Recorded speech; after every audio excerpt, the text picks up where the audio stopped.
주중에 추석 연휴가 있어서 지난주 그 주일 말씀을 다시 한번 생각해 보겠습니다.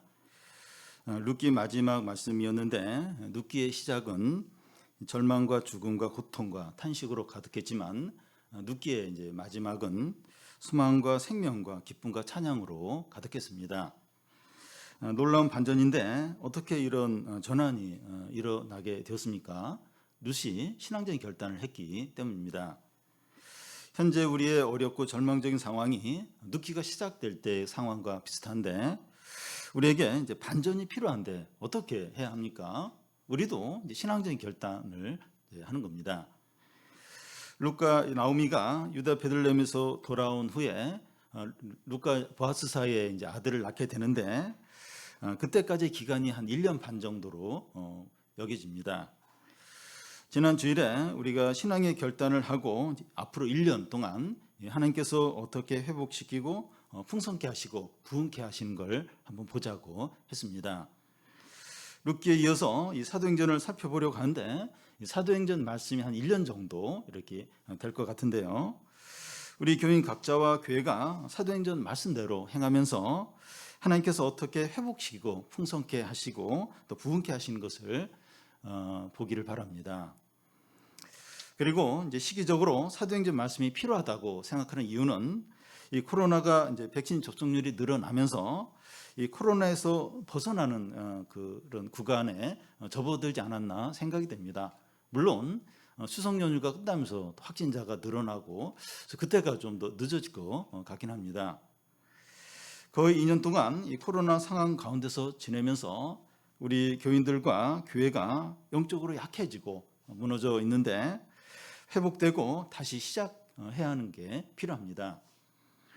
그런데 사도행전 말씀만큼 지금 우리에게 적절한 말씀이 없다고 생각됩니다. 사도행전은 누가가 썼습니다. 누가는 의사이면서 바울과 동행하며 여러 곳을 전도 여행을 함께 다녔습니다. 그래서 생생하게 사도행전을 쓸 수 있었습니다. 누가는 누가복음과 사도행전을 썼는데 누가복음이 예수님의 생애와 사역을 다루고 있다면 사도행전은 예수님의 제자들의 삶과 사역을 다룬다고 볼 수 있습니다. 사람들이 사도행전을 생각하면 선교를 강조하는 말씀으로 여깁니다. 틀린 것은 아니지만 선교는 한 부분으로 보는 것이 좋습니다. 그러면 사도행전이 진정으로 보여주려고 하는 게 무엇입니까? 기독교는 무엇인가? 교회는 어떤 곳인가? 그리스도인들은 어떤 자들인가 하는 겁니다. 한국 교회는 이 코로나를 겪으면서 전에 경험하지 못한 일들을 겪었습니다. 작년에 교회에서 이 감염자들이 나오면서 이 사회의 근심거리가 되고 비난을 받았습니다. 교인들이 일부러 그런 것은 아니고 이 전에 하던 대로 큰 소리로 찬양하고 같이 식사하고 수련회를 한 것인데 감염이 일어난 거죠. 교회가 그동안 소중하게 여겼던 일들을 통해서 지역사회에 피해를 주고 비난을 받게 되니까 이 기독교가 무엇인가, 교회는 어떤 것인가 하는 고민을 이제 하게 되었습니다. 이 청소년들이나 젊은 청년들에게 이런 회의와 의심이 더 많이 생겼습니다. 교회는 어떤 것입니까? 교회 모델은 성경에서 찾아야 되는데 이 사도행전의 초대교회에서 찾을 수 있습니다. 사도행전에 나오는 이 교회는 영광과 능력이 있었습니다. 오늘날처럼 교회들이 세상에 영향을 받아서 변질되는 것이 아니라 교회가 세상을 변화시켰습니다. 예수께서 승천하시고 12명의 제자로 200년이 되지 않아서 로마 전체 기독교가 퍼지게 됩니다. 313년 로마 황제 콘스탄틴 대제가 이 기독교 세력이 강하고 대세니까 기독교를 공적으로 인정을 하고 많은 혜택을 주게 됩니다. 교회가 어떤 곳이고 기독교가 무엇인가 하는 게 사도행전에 잘 나와 있습니다. 이 시대 그리스도인들에게 이것을 아는 것만큼 필요한 것이 없습니다. 먼저 이 사도행전의 서론입니다. 1절, 2절을 보면 데오빌로여, 내가 먼저 쓴 글에는 무릇 예수께서 행하시며 가르치시기를 시작하신부터 그가 택하신 사도들에게 성령으로 명하시고 승천하신 날까지의 일을 기록하였노라. 데오빌로여, 내가 먼저 쓴 글에 하며 이 사도행전을 시작하는데 이 데오빌로가 누군지 분명치 않습니다. 아마 이 데오빌로는 학식 있고 높은 지위에 있으면서 기독교에 관심이 많고 또 우호적인 사람으로 여겨집니다. 여기서 내가 먼저 쓴 글이란 누가복음을 가리킵니다. 누가는 이 사도행전을 시작하기 전에 지난번에 데오빌로에게 보낸 누가복음이 어떤 글이었는가 하는 것을 간단하게 요약해서 말합니다. 누가복음의 내용은 예수께서 행하시며 가르치시기를 시작하신부터 그가 택하신 사도들에게 성령으로 명하시고 승천하신 날까지의 일을 기록한 그런 글입니다. 이것이 기독교죠. 기독교는 예수님이 행하시고 가르친 일들입니다. 예수님은 가르치실 뿐만 아니라 다 행하셨습니다. 예수님은 섬김을 받으러 오시지 않았고 섬기러 오셨고 자기 목숨을 우리 죄를 위해서 대속물로 내어주셨습니다. 예수님은 고난당하실 뿐만 아니라 우리 위해서 죽으시고 부활하셨습니다. 이 예수 그리스도를 믿는 자는 누구나 죄의 용서를 받고 영생을 얻고 하나님의 자녀가 됩니다. 이게 기독교의 영광이고 능력입니다. 오늘날 우리에게 가장 필요한 것이 기독교가 무엇인가 하는 것을 아는 겁니다. 그리고 그 예수님은 택하신 사도들에게 그 2절에 보면 성령으로 명하셨다고 하는데 성령으로 가르쳤다는 것입니다. 예수님은 공생의 3년 동안 성령으로 가르치시고 성령으로 이적을 행하셨습니다. 예수님은 성령의 능력으로 모든 일을 하신 겁니다. 그런데 이 성령의 사역은 사도행전에서도 계속됩니다. 1절 끝에 시작하심으로부터 하는데 이 성령의 능력으로 예수님이 가르치시고 행하신 일이 예수님이 승천하심으로 끝난 것이 아니라 오히려 시작이라는 겁니다. 사도행전에서는 사도들을 통해서 성령의 능력으로 예수님의 사역이 계속됩니다. 여러분, 그 예수님의 사역은 계속됩니다. 지금도 성령의 능력으로 예수 그리스도의 사역은 계속되고 있습니다. 이것이 가능하려면 예수께서 죽음에서 부활하셔야 되죠. 3절이 그것을 말씀하는데 그가 고난을 받으신 후에 또한 그들에게 확실한 많은 증거로 친히 살아계심을 나타내사 40일 동안 그들에게 보이시며 하나님 나라의 일들을 말씀하시니라. 예수님은 부활하신 후에 40일 동안 확실한 많은 증거들로 자기가 살아나셨다는 것을 나타나셨습니다. 제자들에게 10여 차례 나타나셨고 500여 형제들에게 동시에 자신을 나타내셨습니다. 예수님의 부활을 믿는 것보다 부활을 부인하는 게 더 어려울 정도로 부활에 대한 많은 증거들이 있습니다. 여러분, 예수님은 부활하시면서 단지 죽기 전의 상태로 회복된 정도가 아니라 하늘과 땅의 권세를 가진 주권자가 되셨습니다. 온 우주의 주권자가 되셨기 때문에 이제 본격적으로 사역을 하실 수 있는 겁니다. 예수님이 육신을 가지고 이제 사셨을 때도 대단했지만 부활하신 후에 온 우주의 주권자가 되신 지금은 더 대단하세요. 그 예수님이 다시 부활하신 것은 예수님이 죽으시기 이전으로 돌아가는 게 아니고 온 우주, 온 세상 만물의 주권자로 다시 이렇게 살아나신 겁니다. 그러니까 더 이제 대단해지신 거죠.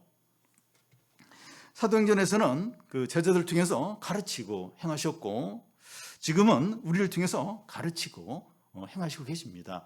근데 온 세상의 이 주권자로, 통치자로 지금 이렇게 행하시고 가르치고 계신 겁니다. 주님은 이 순간에도 저를 통해서 여러분들을 가르치고 계시고 주일학교 교사나 리더를 통해서 예수님은 지금도 행하고 계십니다. 제가 여러분들을 가르치는 게 아니고 물론 이제 외적으로는 그렇죠. 근데 실제로는 예수님이 가르치는 거죠.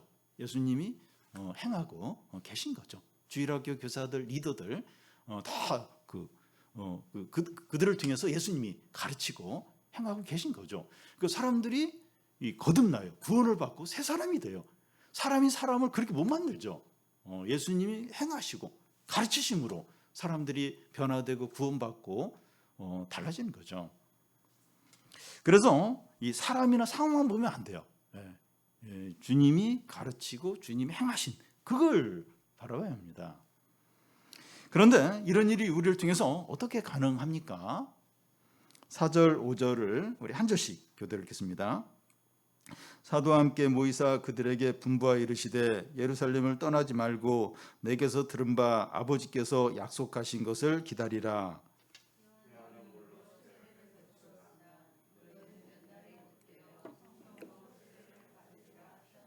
네.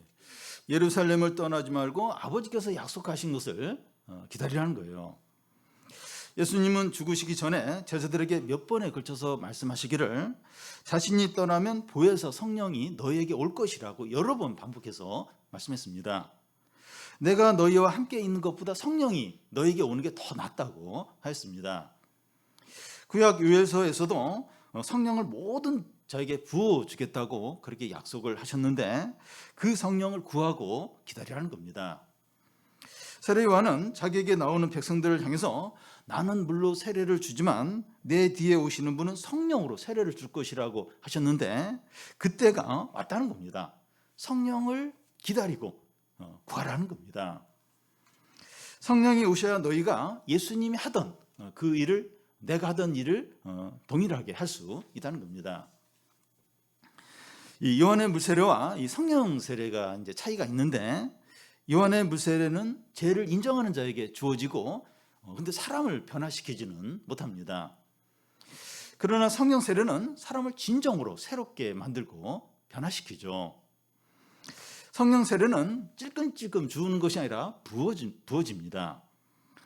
이 성령 충만이 술 취함과 이렇게 비슷한 부분이 있는데 똑같지는 않아요. 본질적으로 다르지만 비슷한 부분이 있는데 이 성령 충만하면 성령이 그 사람을 압도해요. 또 변화를 시키고 다른 사람이 되게 합니다. 사람이 술 취하면 다른 사람이 돼요. 술을 취하면 그거 어떤 면에서 비슷하게 이 성령이 사람을 이렇게 지배를 해요. 그리고 다른 사람이 되게 합니다. 누가복음에 나오는 제자들의 모습과 이 사도행전에 나오는 성령 충만한 제자들의 모습이 달라요. 다르죠. 새 사람으로 바뀌죠. 예수님은 제자들에게 너희는 내가 하던 동일한 일을 하고 더 큰 일을 하게 된다고 하는데 성령 때문이죠. 이 성령이 우리와 함께 하시면 우리가 예수님처럼 바울처럼 베드로처럼 살게 됩니다. 그들처럼 똑같이 산다는 것이 아니라 그들의 삶의 특징을 우리도 갖게 된다는 겁니다. 우리도 겸손하고 능력 있고 또 거룩하고 담대하게 사는 겁니다. 여러분, 하나님이 우리에게 기대하시는 것은 술, 담배 하지 않고 세상 사람들이 짓는 죄를 짓지 않는 정도의 도덕적인 삶이 아니라 예수님처럼 사는 겁니다. 예수님도 나를 따르라 하고 그리스도의 장성한 분량까지 잘해야 된다고 그렇게 말씀했습니다. 사람들이 우리를 보면서 예수님을 느낄 수 있어야 됩니다. 저 사람은 참 도덕적이야. 참 이렇게 착해. 물론 이제 그것도 이제 필요하지만 그 정도가 아니라 그 예수님을 느낄 수 있어요. 예수님 살아계신 것 같다. 그걸 우리를 통해서 느껴야 되죠. 성령이 우리와 함께 하시면 얼마든지 가능합니다. 그런데 우리가 사는 세상이 어떠합니까? 지금 이 세상이 어떻습니까? 이 오징어 게임이라고 요즘 넷플릭스에서 세적인 1위인 드라마가 있는데 오징어 게임이 지금 우리가 사는 세상이 어떠한가 하는 것을 잘 보여준다고 생각됩니다. 저는 아직 못 봤고 앞으로 볼 계획도 없고 여러분도 볼 필요가 없어요. 좋은 드라마는 아닙니다. 근데 이 오징어 게임 드라마가 어떤 내용인가 한번 살펴보면 신용 불량자나 이게 빚을 진 사람 456명이 서바이벌 게임을 이제 벌리면서 1등하는 사람에게 456억 원의 상금이 주어집니다. 무궁화 꽃이 피었습니다. 줄달리기 이런 어떤 게임들을 하는데 탈락자는 죽음에 이르는 아주 치명적인 상태에 이제 빠지는 겁니다. 이 오징어 게임 드라마는 이 적자 생존과 무한 경쟁의 우리 사회 모습을 잘 보여준다고 할 수 있습니다. 대학 입시나 취업이나 그 아파트 청약에서 떨어지면 죽는 것은 아니지만 죽을 맛을 봐요. 죽는 것처럼 그렇게 막 너무나도 절망을 하게 됩니다. 그러면 그 1등을 했거나 성공한 소수의 사람들은 진정한 승리자고 구원을 받은 것입니까? 그렇지 않죠. 이 모든 사람이 침몰하는 그 배 안에 있고 추락하는 이 비행기 안에 있기 때문에 그게 이렇게 뭐 1등을 하고 거기서 뭐 좋은 자를 찾 그게 진정한 어떤 구원은 아닙니다. 근데 이 그 오징어 게임 드라마가 우리나라뿐만 아니라 미국, 유럽 국가에서 1위예요. 1위. 그러니까 우리 사회뿐만 아니라 온 세상이 지금 그와 비슷하다는 겁니다. 이런 세상에서 사람들에게 진정으로 필요한 게 뭡니까? 추락하는 비행기 안에서 1등하고 상금을 받는 것이 중요한 것이 아니라 탈출하는 거죠. 탈출하는 거예요. 여러분, 비행기가 추락하고 있는데 이코노미석에 탔냐 비즈니스석에 탔냐 이게 무슨 의미가 있어요? 탈출하는 거죠. 탈출하는 게 필요하죠. 그래서 지금 이 세상 가운데서 이 사는 사람들에게 제일 필요한 건 복음, 하나님의 구원, 성령이 가장 필요합니다.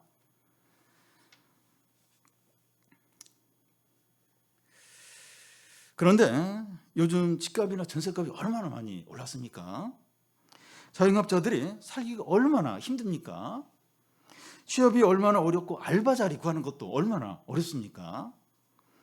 대학에 들어가는 것도 너무 어렵고 모든 것이 너무 힘든데 이런 세상에서 믿음으로 산다는 건 미친 것 같아요. 그리고 그 헛수고하는 것처럼 볼 수 있습니다. 근데 주님은 전쟁터 같고 광야 같은 세상 가운데 사는 우리에게 현금이나 아파트나 직장이나 재능을 주는 것이 아니라 성령을 주십니다. 성령이 우리와 함께 하시면 아무것도 두려워할 것이 없고 부족한 것이 없기 때문이죠. 예수님은 기도하는 자에게 가장 좋은 거 성령을 주신다고 하십니다. 성령이 가장 좋은 것인데 덜 중요한 필요한 물질이나 먹을 걸 주시지 않겠습니까? 성령을 주시면서 어려운 거 환난에서 건져주지 않으시겠습니까? 우리는 어려움이 있거나 필요한 것이 있으면 그것을 달라고 기도하지 않습니까? 성령을 가장 중요하고 필요한 것으로 여기고 간절히 구하라는 겁니다. 우리에게 가장 필요한 거, 오늘 이 땅에 이 서바이벌 게임처럼 그냥 탈락하면 죽음 맛을 잃는 거예요. 그냥 모든 게 끝나는 거예요. 이제 이런 세상 가운데서 제일 필요한 건 복음이죠. 복음, 하나님의 구원, 성령이 가장 필요합니다. 그러면 이제 진정으로 이제 살게 되죠. 모든 게 이제 의미를 갖게 되죠. 그래서 성령을 구하는 거, 성령 간절히 구하는 겁니다. 근데 제자들은 이 약속하신 성령을 받게 될 것이라고 하니까 오해를 해요. 6절을 보면 우리 같이 한번 읽겠습니다. 그들이 모였을 때 예수께 여짜어 이르되 주께서 이스라엘 나라를 회복하심이 이때니까 하니, 역사적으로 이스라엘은 바벨론 포로에서 돌아온 이후에 제대로 나라를 이루지 못하고 계속 강대국의 지배를 받았습니다. 그래서 제자들을 포함해서 유대인들의 간절한 소망이 뭔가 하면 이스라엘이 다윗과 솔로몬 때처럼 아주 강대국이 되는 겁니다. 제자들은 성령이 부어진다고 하니까 이스라엘이 그 로마의 식민지로부터 벗어나서 온 세상을 다스리는 그런 때가 오는 건 아닌가 하는 기대를 합니다. 지금 제자들은 하나님의 뜻과 계획을 들으면서 자기 민족 중심적이고 이기적인 생각에 빠지는 겁니다. 여러분, 우리는 예수님을 믿고 이 복음을 들으면서 얼마든지 자기의 유익과 행복과 자기 중심적이 될 수 있습니다. 내가 이제 잘 되는 거예요. 원하는 대로 다 되고 어려움이 해결되고 좋은 일만 생기는 겁니다. 그러니까 복음을 들으면서 예수를 믿으면 얼마든지 그런 생각 가운데 사로잡힐 수 있다는 겁니다. 우리 조영기 목사님 얼마 전에 돌아가셨는데 이분이 대단한 분이 대단한 분. 근데 이분의 큰 잘못이 뭔가 하면 예수 믿으면 병 낫고 잘 산다는 겁니다. 물론 이제 그것만 전한 건 아니에요. 근데 이걸 아주 강조를 해요. 그러니까 엄청나게 사람들이 폭발적으로 이제 이렇게 교회에 오게 됐는데 그러니까 얼마든지 그렇게 생각을 할 수 있다는 거예요. 이렇게 잘 돼야 된다, 복 받아야 된다, 복 받아야 된다. 복음을 들으면서도 예수 믿으면서도 계속 그 생각을 빠질 수 있다는 겁니다. 근데 복을 안 주는 거예요. 기도하는데 어려움이 해결이 안 되는 거예요. 그러면 뭐 침체에 빠진 거죠. 하나님께 항의를 하는 거죠. 내가 이렇게 막 교회 생활을 하는데 왜 나에게 복을 안 줍니까? 왜 어려움을 해결을 안 해줍니까? 그러니까 이게 복을 받아야 되는데 잘 돼야 되는데 이제 그렇게 그런 생각을 사로잡힐 수 있다는 겁니다. 근데 복음이 뭡니까? 복음이 뭘 이야기를 해요? 예수님이 행하시고 가르친 게 복음이죠. 예수께서 어떻게 행하셨고 무엇을 가르쳤습니까? 예수님은 제자들의 발을 씻기셨어요. 그리고 이웃을 내 몸처럼 사랑하라 이렇게 가르치셨죠. 그래서 복음은 우리 자신을 부인하고 우리 가족을 뛰어넘고 다른 사람의 유익과 하나님의 영광을 추구하는 겁니다. 복음은 자기 욕심을 십자가에 못 박고 예수님의 마음을 품게 합니다. 그럼 예수님의 마음이 우주보다도 더 넓어요. 근데 우리는 예수님을 믿으면 믿을수록 더 이렇게 그 마음이 좁아지고 더 이기적이 되고 자기 중심이 될 수가 있다는 거예요. 나는 이게 잘 돼야 된다. 우리 가족 또 나와 관계되는 이건 무조건 잘 돼야 된다. 이런 생각에 빠질 수 있다는 겁니다. 우리는 복음을 믿는다고 하면서 선입관과 편견으로 사람들을 대하지 않도록 해야 합니다. 복음은 우리 마음을 얼마나 넓히고 이타적이 되게 하는지 모릅니다. 더 넓어야 돼요. 더 사람들을 품고 더 다른 사람의 유익을 위해서 살아야 되죠. 예수님은 이스라엘 나라의 회복이 이때입니까? 하는 묻는 제자에게 무엇이라고 대답을 하십니까? 7절을 우리 같이 한번 읽겠습니다. 이르시되 때와 기한은 아버지께서 자기의 권한에 두셨으니 너희가 알 바 아니요. 주님은 제자들에게 그 때와 기한을 말씀하지 않으십니다. 너희가 알 바 아니요. 알려고 하지 말라는 겁니다. 성경이 침묵하고 있는 것에 대해서 알려고 하지 말라는 겁니다. 아이들 중에서 어른들이 이제 대화를 나누는데 끼어들어서 알려고 하는 애들이 있습니다. 너는 아직 몰라도 된다고 하는데 제발 하면서 그거 알려달라고 저런 애들이 있어요. 어른들이 알려주지 않는 이유는 아이에게 유익이 안 되고 아직 감당할 수 없기 때문이죠. 우리는 성경이 말씀하고 드러내는 것만 알고 믿으려고 해야 합니다. 사람들 안에는 하나님이 분명하게 말씀하신 것에 대한 별로 관심이 없고 모호하거나 침묵하는 것에 대해서 지나치게 관심을 갖고 그걸 알려고 하고 의문을 품고 그런 분들이 있습니다. 우리는 분명하게 선포된 말씀을 믿고 순종하려고 해야 됩니다. 어린아이처럼 말씀을 그대로 믿고 순종하는 것이 얼마나 필요하고 얼마나 복되고 얼마나 능력 있는지 모릅니다. 여러분, 우리는 미래에 대해서 하나님의 주권을 인정하고 맡겨야 합니다. 이 코로나로 미래가 더 불확실해요. 더 불안하게 되었습니다. 미래는 철저하게 하나님께 속해 있습니다. 한 달뿐만 아니라 하루 아닌 1분 앞도 하나님께 속해 있죠. 주택 문제나 대학 입시 문제나 부모님 건강 문제나 노후 문제나 경제적인 문제나 진로 문제나 결혼 문제 등에서 하나님께 맡기는 겁니다. 이거 코로나 때문에 더 불안해. 모든 게 막 더 불확실하고 더 힘들어졌어요. 맡기는 겁니다. 우리가 해야 할 일을 하면서 기도하면서 기다리는 거죠. 여러분, 그리스도인들이 쉽게 지치고 소진되는 이유는 어려움이 많거나 커서가 아니라 하나님께 맡기지 못하고 고민하느라 힘을 다 소진했기 때문입니다. 고민하는데 에너지가 많이 소모가 돼요. 뭐 이렇게 학생이 뭐 책상에 앉아서 공부를 하는데 고민을. 그러니까 막 너무 힘든 거예요. 일을 하면서도 막 이렇게 고민에 빠지면 일보다도 막 그것 때문에 이제 지치는 겁니다. 마음이 낙심이 되고 지쳐서 정작 해야 될 일을 못하는 경우가 자주 있습니다.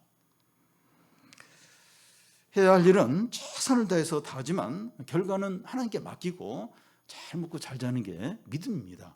그게 믿음이죠. 그러면 제자들이 진정으로 관심을 갖고 힘써서 해야 할 일이 뭡니까? 그때가 언제일까? 막 걱정하는 것이 아니라 진짜 이 제자들이 해야 될 일이 무엇이죠? 8절을 같이 한번 읽겠습니다. 오직 성령이 너희에게 임하시면 너희가 권능을 받고 예루살렘과 온 유대와 사마리아와 땅끝까지 이르러 내 증인이 되리라 하시니라. 성령이 임하면 내 증인이 된다는 겁니다. 성령이 임하면 우리는 예수님의 증인이 됩니다. 우리는 예수님의 증인으로 예수님을 전하며 사는 겁니다. 그런데 우리는 이런 말씀을 들을 때 부담이 되고 짐으로 여겨질 수 있습니다. 아니, 이런 말씀은 뭐 선교사나 또 뭐 사역자나 일부 믿음이 좋은 사람만 해당되는 거 아닌가? 그렇게 이제 여겨질 수 있습니다. 그런데 우리가 구원받고 성령을 받은 것이 얼마나 큰 일이고 또 엄청난 축복이고 넘치는 은혜인지 모릅니다. 우리가 구원받고 성령을 받았다면 부족할 것이 없고 드릴 게 없는 거죠. 우리가 그리스도 안에서 얻은 은혜와 축복을 깨닫고 누린다면 즐거움으로 자발적으로 이런 삶을 살 겁니다.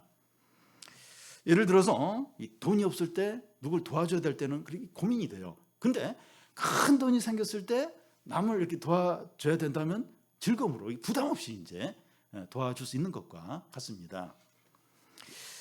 예수님이 우리에게 내 증인이 되라 이렇게 할 때 우리에게 아무 일도 안 일어났어요. 아무것도 안 주고 이렇게 증인이 되라 하는 것이 아니고 우리를 구원했죠. 그리고 성령을 주시면서 내 증인이 되라 하시는 거죠. 우리를 죄 가운데서 건지셨어요. 그리고 하나님의 자녀가 되게 하시고 영생을 주셨습니다. 그리고 성령을 주셨다고 하는 것은 성령 하나님이 함께 하는 거죠. 그러면서 내 증인이 되라 이렇게 이제 하고 계십니다.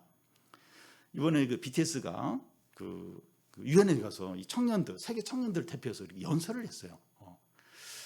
이 BTS는 이 대한민국 국민들의 절대적인 지지와 인기를 누리고 있죠. 그러니까 당연히 이제 자기들은 이제 이 대한민국을 홍보하는 어떤 그런 역할을 기쁨으로 감당을 하고 있는 겁니다.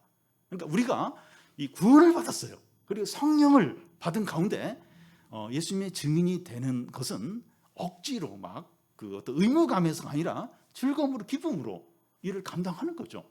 우리가 얼마나 많은 은혜를 받았는가, 우리가 얼마나 존귀한 자인가, 당연히 예수님의 증인으로 살아야지. 기쁨으로 그러게 하는 거죠. 우리가 이 증인 역할을 어떤 식으로 이제 해야 합니까? 예루살렘 온 유대라고 하는데 즉 가까운 데부터 시작하는 겁니다. 가족과 친구와 회사 동료들에게 증인 역할을 하는 겁니다.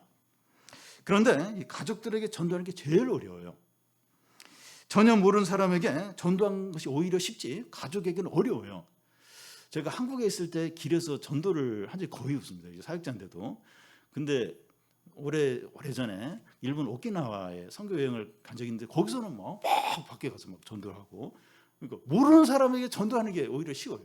한국 사람, 가까운 사람, 이 전도하는 게 쉽지 않습니다. 부모가 자기 자녀에게 공부를 가르치거나 또 가족끼리 돈 아낀다고 이제 운전 교육 이렇게 시키게 되는데 원수가 될 수 있어요.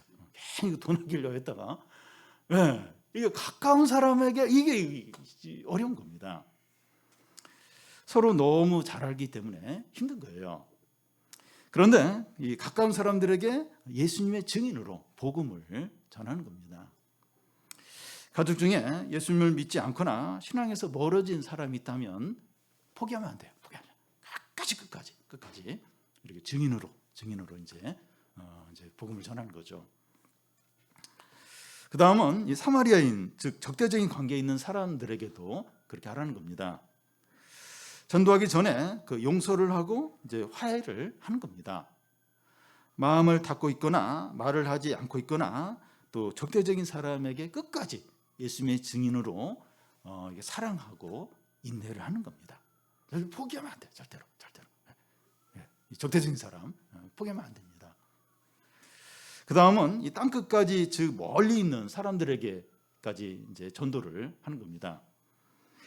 복음은 이제 복음을 전하는 순서가 제일 먼저 가까운 사람, 그 다음에 이제 원수 관계 있는 사람, 그 다음 멀리 있는 사람, 이렇게 이제 복음을 이제 전하는 겁니다. 여러분, 부활하신 주님은 제자들에게 사회를 개혁하고 불의와 싸우고 환경 문제를 해결하라고 하지 않으십니다. 오직 복음을 전하라고 말씀합니다. 물론 복음을 전한 사람들이 삶으로 이런 것을 실천을 해야 되죠. 그런데 정치적인 활동이나 도덕적인 삶이 복음을 대신할 수 없다는 겁니다. 예수님의 증인으로 예수님을 전하라는 거예요. 이게 제일 중요하고 본질적이라는 겁니다. 왜냐하면 다른 것들로는 사람이 진정으로 변할 수 없고 구원받을 수 없고 세상이 달라질 수 없기 때문입니다. 경제적인 번영이나 정치 제도나 교육이나 최첨단 IT 기술이나 의료 기술로 사람을 진정으로 변화시키거나 구원에 이르게 할 수 없습니다. 예수 그리스도의 십자가 복음에 길이 없어요. 길이 없습니다. 오징어 게임 드라마가 보여주는 세상의 복음 외에는 길이 없어요. 복음 외, 하나님의 구원 외에는 길이 없어요. 거기 외에는 소망이 없습니다. 세상 사람들이 복음을 무시하고 조롱한다고 해도 복음의 가치와 능력은 떨어지지 않습니다. 세계 역사적으로 사람들이 계속해서 그랬어요. 이 복음에 대해서 무시하고 또 조롱하고 거부하고 반대를 했습니다. 앞으로 이제 세월이 더 시간이 더 지나도 세상은 안 변해요. 세상은 이 복음에 대해서 변하지 않습니다. 여러분, 우리가 그 예수님을 믿음으로 구원을 받고 성령을 받은 것은 가장 놀랍고 감사한 일입니다. 한 시간 후에 우리의 모든 소유를 다 잃어버리고 오늘 밤에 우리가 죽는다 할지라도 아쉬울 게 없고 부족한 게 없습니다. 우리 안에 영생이 있어요. 이 하나님 나라를 우리가 지금 소유하고 있어요. 아쉬운 게 없어요. 부족한 게 없습니다. 진정으로 그렇습니다. 그런데 주님이 우리를 구원하신 목적은 그것이 전부가 아니라 우리가 예수 그리스도의 증인이 되어서 사람들에게 예수님을 전하는 것입니다. 우리가 받은 은혜와 축복이 너무 커요. 너무 큰데 그냥 나만 그걸 이렇게 누리고 끝날 수 없다는 거예요. 이 큰 축복과 은혜를 이렇게 사람들에게, 그러니까 바로 옆에 가까운 곳에 이 어두운 가운데, 사망 가운데, 또 죄 가운데 빠진 사람이 얼마나 많은 줄 알아요. 그 사람도 죽으면 영원한 지옥에 가게 됩니다. 나는 예수님 믿고 이렇게 구원을 받고 영생을 얻었는데 우리 가족 가운데, 가까운 사람 가운데, 매일 마주치는 사람 가운데 영원한 멸망에 빠질 사람들이 얼마나 많은지 몰라요. 그 축복과 은혜와 구원을 받은 내가 딱 입을 다물고 그 은혜가 다른 사람에게 흘러가지 못하도록 그렇게 막고 있고 그럴 수 없다는 거죠. 여러분, 사람이 할 수 있는 가장 가치 있는 일은 죽어가는 사람을 살리는 겁니다. 지하철 선로에 떨어진 사람을 이렇게 목숨을 걸고 저쪽에서 막 지하철이 오는데 달려 들어가서 그 사람을 건졌다면 모든 사람에게 칭찬을 받을 거예요. 왜냐하면 가장 가치 있는 일을 했기 때문이죠.